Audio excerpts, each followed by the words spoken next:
Conscious Thought 101. I've been hearing a lot of talk about certain white people shifting all the blame of slavery and Jim Crow to the Jews. It was all Jews that owned slaves. That's the talk.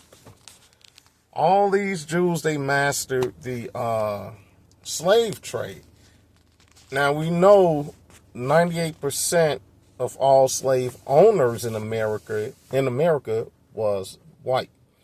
So, less than 2% were Jews. We know that. Even Farrakhan mentioned this years ago, about the Jews' role in the slave trade. However, white men and women dominated it. Now, with the Jews going through the Spanish Inquisition of forced conversion to Christianity as defined by Catholics, or leave. But in reality, when Jews that did convert, they were still tortured because the Catholics didn't believe them. No-win situation. So eventually, 1492, they had got rid of, the Spanish got rid of all of the Moors and the Jews. Because the Moors been there since 711 AD. The Moors went in there about 7,000 strong. About 6,000 were black Muslims, and it was probably or 6,000, 6,400, or something like that were black Muslims. The rest were Arabic Muslims. So, where did all the Jews go? I don't know. That's something to look into, but I know they got pushed out of that area of Europe by the Spanish. So when Columbus comes back from the Caribbean, he basically told them, they hit a lick. I'm paraphrasing. I'm not about to go through all the little ins and outs and known details. So they jumped on the slave trade. Portugal and Spain had a treaty for newly discovered land that they were going to divide up. But Portugal was dominating the slave trade across the Atlantic, right? So, where did all the Jews go? Yeah. But the Jews dominated the slave trade here on this side of the planet. So if the Jews dominated the slave trade, the synagogue, the oldest synagogue in America, was built in the 1650s in Rhode Island. Why not in the 13 colonies? Why wasn't it built in Virginia, the Carolinas, Alabama, Florida, Louisiana, Mississippi, Texas? With all these white people here, and we know during World War II, when a big influx of Jews came in, they were not accepted by American whites. If they were not accepted by American whites during World War II, you think they were accepted in large numbers during the slave trade? People say, they own all the ships. Some black people say when this slavery didn't exist and we was already here and all that we're the slave ships. Slave ships were already up and running because they were former warships. So when the British muscled in on Portugal's slave trade route, they got into it at sea. For one person to sink another person's ship, it had to have been weapon cannons mounted already. They're just warships converted to slave ships. So, with that being said, British, white. Spain, white. Portugal, white. People say, oh, hold on, before I get to that. So, Jews do not eat pork. Jews do not believe in Jesus. Jews have particular common last names. Schwartz, Schultz, Rochester. Come on now. White slave owners had particular last names. When black people, they gave black people their last names. Jefferson, Grant, Smith, Wilson, Williams. Right. A third grader, a kindergartner can get this. And talk about the failure of public education. Obviously, it failed a lot of whites that are oblivious to history. Have they heard of the Spanish Inquisition to even know you cannot place the Jews as majority slave owners during the slave trade in America? Yes, it was some. Yes. Now, the other point, the Jews did it. They did everything with slavery. We need to be mad at them, not the white person, not the benevolent Christians. Okay, the Jews are Hebrew.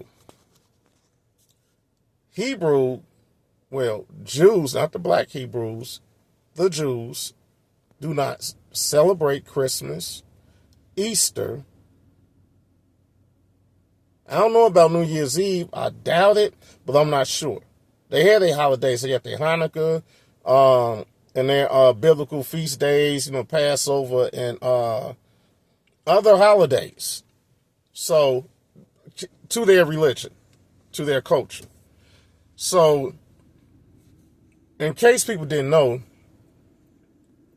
the best time for a slave to run away was, you guessed it, between Christmas and New Year's Eve. Why? Because all the planters, or also known as slave owners, were getting drunk. They would give liquor to the slaves so they could be drunk too. Because if the slaves had liquor, were drinking liquor and lit, you don't have to worry about them running away. They drunk. They celebrating too. Another thing. So, Jews don't practice Christianity. But certain slaves were allowed to be reverends. They could go to church. They had to sit outside the church because the benevolent white Christian population did not accept them in the church.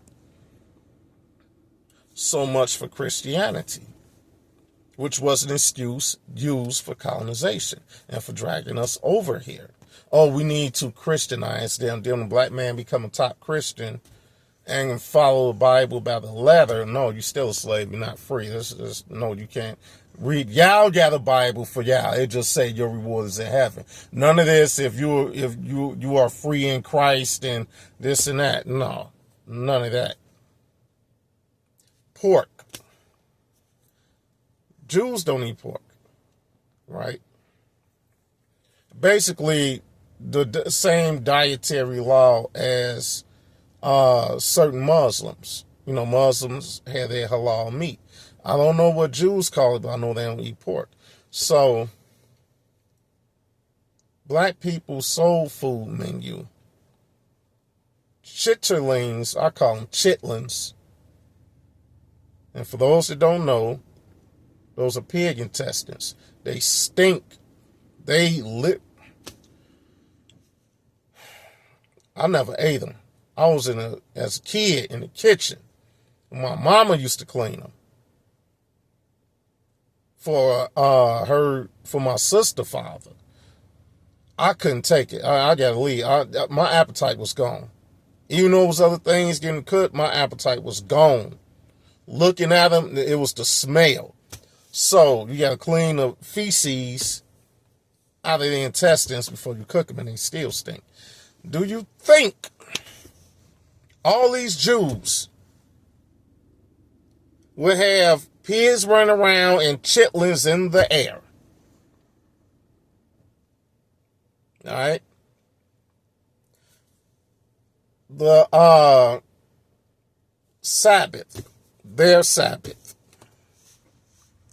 which is a big debate. Is it Saturday? Is it Sunday? When Jesus came, whatever. Okay, Saturday. Let's wrap up the whole Saturday, whether it's from sundown Friday to sundown Saturday or just the whole Saturday period. Okay. So why would they let their slaves go to church on a Sunday if they ain't even believe that the Sabbath was Sunday? They don't believe in Jesus. So you have last name, you have holidays, you have diet. So the other point to that, since people want to say, oh, slavery was a long time ago, just let it go. So I asked, when our ancestors were getting lynched, they had the lynch mob and the spectators in whatever town that Ida B. Wells highly documented. What were the demographics of these people? Were they last name Swartz, Rochester? There's some other names that I know of, but I don't want to mispronounce them. Were they running around breaking in a jail, snatching somebody out without due process, burning them alive or hanging them and before they hung them, dragging them to the telegraph pole, stabbing them and beating them while they're dragging them naked, stringing them up on a telephone pole. Then after they died, fill their body with 1,000 bullets. Or after they hung them, take them across town to a spot where they lay them on a bed of hay, throw some kerosene down and burn their body. While their body is burning, they're cutting off fingers and toes. And I believe it was, which one of the ancestors? It was either it might have been Booker T. Johnson.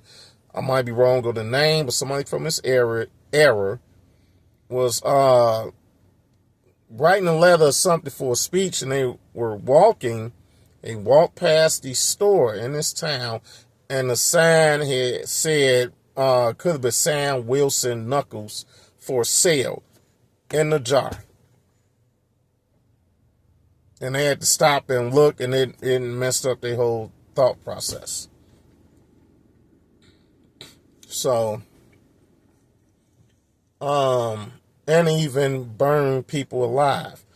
The torture itself speaks of medieval Europe. The whole practice itself. So, when these black men were fraudulently accused of raping a white woman by consensual sex, even buying coochie from white prostitutes, they defined it as rape. Within 24 hours, you're done. Do you think Jews cared about some white woman having sex with a black man? Because when Ida B. Wells documented it, they reverted to the lower form of brutal humanity and told her, after they destroyed her business in Tennessee, they told her, you come back, we're going to do great harm to you. Just because she reported on the lynchings. It's as if lynching was the guilty pleasure of white America in the South, and when it got broadcasted, they used violence to cover up their shame. So all these participants, the crooked sheriffs, just the town period. Oh, the slave hunters. They were Jews too, huh? They was running around going to different states on horseback, tracking down runaway slaves for a bounty, for a reward. Or if the Jews were here, were they running a business selling, a grocery store, liquor, being a merchant, clothes, whatever. So the population of the race massacre, the population of the race massacres and the lynch mob apparently were overall white. So Black Wall Street, Rosewood, East St. Louis, all those were Jews, huh? With the race massacre. Those were Jews. Because obviously the same people that lost their slaves are the same people that were so angry and ruthless against black people. That lady, I think it was Alabama, Georgia, they went to lynch her husband for a false crime. She was 8 months pregnant. She went up there to tell them, y'all know who did this, it was my husband. They beat her, strung her up. Those are Jews too, huh? Then her baby, her stomach was moving around. She was 8 months pregnant. So they cut the baby out of her stomach, out of her uterus. Baby is on the ground and they stomped his head. Or whatever sex the baby was. Those are Jews. But yet, the bigoted white people, not white people in general, the bigoted white people, still run around with these derogatory racial phrases, but yet blaming the Jews for being so brutal to blacks during slavery. But without slavery, if you eliminated slavery, say it never happened here, who were the race massacres and lynchers and mob racial instigators of racial mob violence, destroyers of black businesses, homes, property, schools, churches? So during the civil rights movement, those were Jews that bombed that church and rest in peace killed those 3 or 4 little girls. Those were the Jews too, huh? So let's not distort history to take the focus off of your ancestors or from white slave owners and white lynch mob members and participants. All right? So let's not deflect and let's not have a cognitive dissonance about history. It's either coercion, cover up or deny by coercion, not a straight blame shifting. So what's next? If black people fall for that, it was so long ago. The next generation is done because what's coming under that umbrella of just let it go? It was so long ago. That sounds like the movie Sinners. Oh, we're the same. Oh, we do music too. Just let us in. All right. I'm going to wrap this up. Conscious Thought 101. Peace.